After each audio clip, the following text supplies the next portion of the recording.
Satellite तस्वीर के तज्जिए से इंकशाफ हुआ है कि ईरान की जानिब से जंग के आगाज से लेकर अब तक मशरिक वस्ता में अमरीकी फौजी अड्डों को पहुंचाए जाने वाले नुकसानात अमरीका की सरकारी सतह पर जाहिर किए गए नुकसानात से कहीं ज्यादा हैं। अमरीकी अखबार वॉशिंगटन पोस्ट की रिपोर्ट के मुताबिक ईरानी फिजाई हमलों में अमरीकी फौजी तंसीबात पर कम अज कम 228 इमारतें या फौजी साजो सामान तबाह या मुतासिर हुए, जिनमें हैंगर्स, बैरक्स, ईंधन के जखायर, तैयारे, रडार, मवासलाती निजाम और फिजाई दिफाई आलात शामिल हैं। रिपोर्ट में बताया गया कि नुकसानात की ये सतह अमरीकी हुकूमत के अवामी सतह पर दिए गए बयानात और इससे काबिल सामने आने वाली रिपोर्ट से कहीं ज्यादा है। अमरीकी हुक्काम के मुताबिक फिजाई हमलों के खतरे के बाइस खित्ते में बाज अमरीकी अड्डों को मामूल के मुताबिक फाल रखना मुमकिन नहीं रहा, जिनके बाइस बड़ी तादाद में अहलकारों को ईरानी हमलों की हुदूद से बाहर मुंतकिल किया गया। रिपोर्ट के मुताबिक जंग के दौरान मशरिक वस्ता की सैटेलाइट तस्वीर हासिल करना गैर मामूली तौर पर मुश्किल हो गया,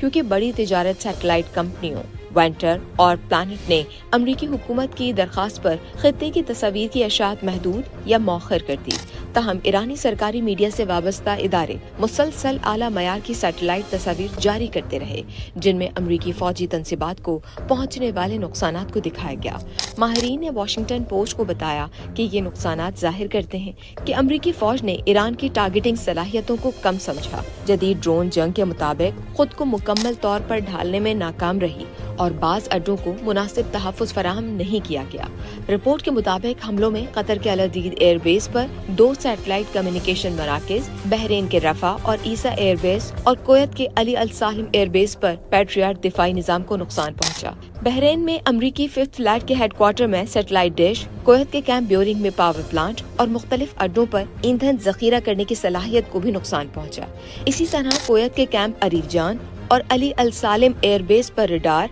उर्दन के मौकफ अल सल्तई एयरबेस और मुत्तहदा अरब इमारत में थर्ड दिफाई निजाम, सऊदी अरब के प्रिंस सुल्तान एयरबेस पर E-3 Sentry command and control तैयारे और रिफ्यूलिंग टैंकर को भी नुकसान पहुंचने की तस्दीक की गई। अमरीकी हुक्काम के मुताबिक बास खलीजी ममालिक ने अपनी सरजमीन से अमरीकी जारहाना कार्रवाइयों की इजाजत नहीं दी, तहम बहरीन और कुवैत के अड्डे सबसे ज्यादा मुतासिर हुए, जिसकी मुमकिना वजह ये हो सकती है कि वहाँ से हिमास जैसे अमरीकी रॉकेट सिस्टम्स के जरिए ईरान पर हमले किए जा रहे थे। वॉशिंगटन पोस्ट ने वाज़ेह किया कि ये जायजा सिर्फ दस्तयाब सैटेलाइट तस्वीर पर मबनी जुज़वी तखमीना है और असल नुकसान इससे कहीं ज्यादा हो सकता है।